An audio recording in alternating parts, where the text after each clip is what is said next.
Good morning class 11 सी। देखिए first video में हम लोग ने स्मॉल जी और कैपिटल जी में रिलेशन देखा था। अब हमें देखना है कि एक्सीलरेशन ड्यू टू ग्रेविटी की वैल्यू में कैसे कैसे वेरिएशंस आते हैं। तो मेरी जो नेक्स्ट हेडिंग है वो है variation in the value of acceleration due to gravity. तो इसमें फर्स्ट हेडिंग है इफेक्ट ऑफ एल्टीट्यूड, यानी अगर मैं अर्थ सरफेस से एच हाइट ऊपर चला जाऊँ तो वहाँ पे जी की वैल्यू पे क्या इफ़ेक्ट पड़ेगा। ये मैंने अर्थ को दिखा दिया है, जिसकी रेडियस मैंने सपोज कर ली है आर ई है और इसका मास एम ई है, और अर्थ सरफेस के ए पॉइंट पर एक्सेलरेशन ड्यू टू ग्रेविटी की वैल्यू स्मॉल जी है, और एच हाइट पे मैंने वैल्यू सपोज कर ली है कि जी डैश। ठीक है। तो ऑन अर्थ सरफेस, अगर मैं अर्थ सरफेस पे अगर मैं जी की वैल्यू निकाल लूँ एट ए पॉइंट ए, तो क्या हो जाएगा, small ji is equal to G M E upon R E square. ये याद रखना है कि जिस पॉइंट पे निकालना है, ए पॉइंट पे निकालना है, तो अर्थ के सेंटर से ए तक की डिस्टेंस डिनोमिनेटर में होगी। सिमिलरली अगर मुझे बी पॉइंट पे निकालना है, similarly at a point P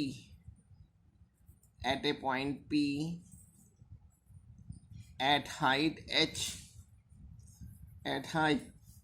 small H, अगर मैं स्मॉल एच हाइट पे अगर पता करूं तो G dash is equal to G M E upon earth के सेंटर से पी तक की डिस्टेंस ले लेंगे, यानी r E plus H whole square.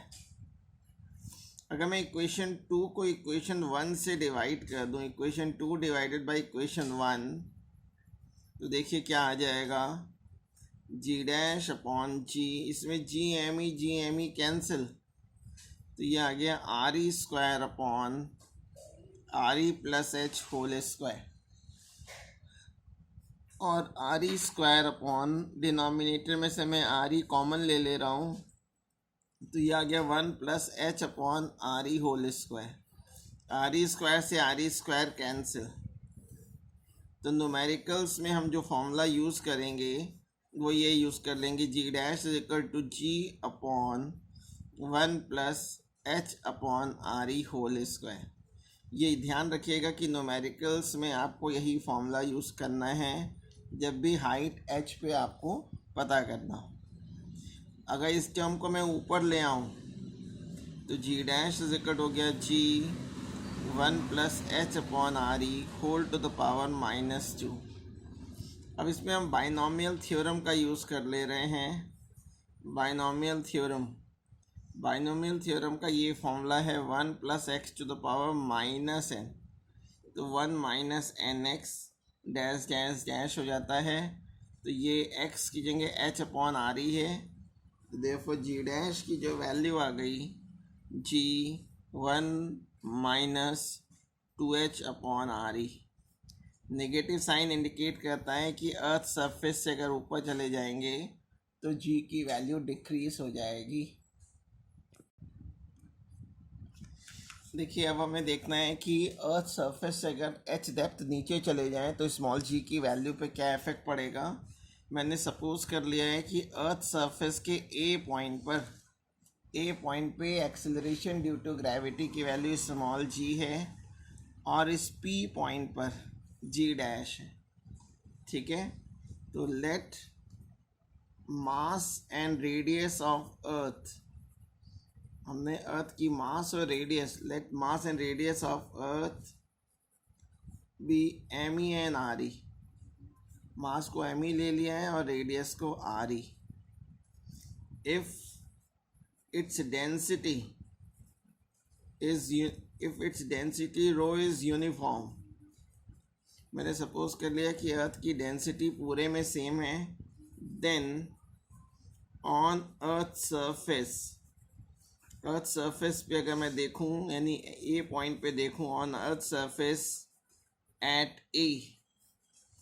A point A, अगर जी की वैल्यू निकालेंगे तो जी का फॉर्मूला हो जाएगा g M E upon R E square. मैं मास को ब्रेक कर ले रहा हूँ, मास को ब्रेक कर लिया, volume into density, volume into density. और अब मैं अर्थ का वॉल्यूम निकाल ले रहा हूँ, अर्थ को स्फीयर सपोज करके इसका वॉल्यूम निकालूंगा। तो वॉल्यूम का formula 4/3 pi R cube rho. तो ये 2 पावर इससे कैंसिल, तो small ji is equal to आ गया 4/3 पाई 0 आर ई। अब मैं अर्थ सरफेस के भीतर एट डेप्थ h, अगर अर्थ सरफेस से h गहराई नीचे चला जाऊं, then at a point P, अगर मैं P पॉइंट पे एक्सेलरेशन ड्यू टू ग्रेविटी की वैल्यू निकालूं बच्चों, तो G dash is equal to हो जाएगा 4/3 पाई 0, इतना टर्म तो कांस्टेंट है, आर ई माइनस एच। ध्यान दीजिएगा, जब ए पॉइंट पे निकाला है तो सेंटर से ए तक की डिस्टेंस आ गई थी आर ई। अब पी पॉइंट पे निकाल रहे हैं तो सेंटर से पी तक की डिस्टेंस लेंगे, यानी आर ई माइनस एच। अब अगर मैं इक्वेशन 2 को इक्वेशन 1 से डिवाइड कर दूं, then G dash upon G is equal to, ये 4/3 pi 0 cancel, R E minus H upon are E अलग अलग कर लूँ तो ये 1 minus H upon are E. तो ये फाइनल एक्सप्रेशन आ गया, G dash is equal to G 1 minus H upon are E. तो अगर अर्थ सरफेस के भीतर चले जाएं तो भी जी की वैल्यू डिक्रीज हो जाती है, कितना, जी H upon R E factor के बराबर डिक्रीज हो जाती है। इसी को मैं लिखने जा रहा हूँ। देखिए, अब ग्राफिकली रिप्रेजेंट करना है जी की वेरिएशन को। अगर अर्थ सरफेस से अगर मैं दूर जाता हूँ तो जी की वैल्यू आर के इन्वर्सली प्रोपोर्शनल होती है, इसलिए इन्वर्सली प्रोपोर्शनल का ये ग्राफ होता है, रेक्टेंगुलर हाइपरबोला। ये शो करता है कि G dash is inversely proportional to R square. लेकिन स्मॉल आर से कम, कैपिटल आर से कम, यानी अगर अर्थ सरफेस के भीतर स्मॉल जी के डायरेक्टली प्रोपोर्शनल होता है, इसलिए उसका G dash is directly proportional to R हो जाएगा। तो ये जो ग्राफ है ये variation in the value of small G है। अब थर्ड फैक्टर होता है rotation of earth on its axis. अगर अर्थ अपनी एक्सिस पे एंगुलर वेलोसिटी ओमेगा से रोटेट कर रही है तो उस केस में एक्सेलरेशन ड्यू टू ग्रेविटी का ये फॉर्मूला होता है, G dash is equal to G minus R E omega square cos square lambda. Lambda जो है एंगल है जो इक्वेटर के साथ बॉडी बना रही है। अगर स्मॉल एम मास की बॉडी इस पी पॉइंट पे है तो लैम्डा जो है वो एंगल हो जाएगा इक्वेटर के साथ, जहाँ तक हमें करना है।